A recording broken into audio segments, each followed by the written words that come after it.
ఇప్పుడే వచ్చేసి 'gangs of Godavari' movie అయితే చూసాను. మూవీ చూసిన తర్వాత నా ఒపీనియన్ వచ్చేసి మూవీ ఈజ్ జస్ట్ ఓకే అనిపించింది. సినిమా అయితే మాస్ ఆడియన్స్‌కి అయితే ఖచ్చితంగా నచ్చద్ది. ఎస్పెషల్లీ ఫస్ట్ హాఫ్ అయితే ఖచ్చితంగా నచ్చద్ది.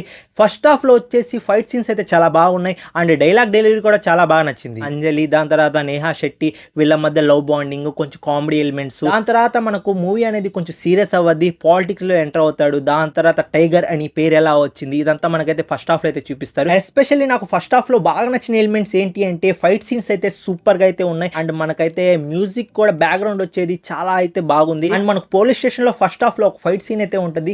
ఆ ఫైట్ సీన్ అయితే సూపర్ గా ఉంది.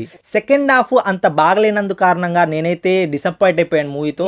సెకండ్ హాఫ్ వచ్చేసి నాకు ఎందుకో చాలా లెంతీగా ల్యాగ్ అల్ట్రా ప్రో మ్యాక్స్ అనిపించింది. మూవీ వచ్చేసి జస్ట్ ఓకే అంటే వన్ టైం వాచబుల్ మాత్రమే. అది కూడా యాక్షన్ లవర్స్ కి అయితే బాగా నచ్చద్ది. అండ్ ఫైనల్లీ ఈ మూవీ నా రేటింగ్ వచ్చేసి 5.9 అయితే ఇస్తాను అవుట్ ఆఫ్ 10 కి.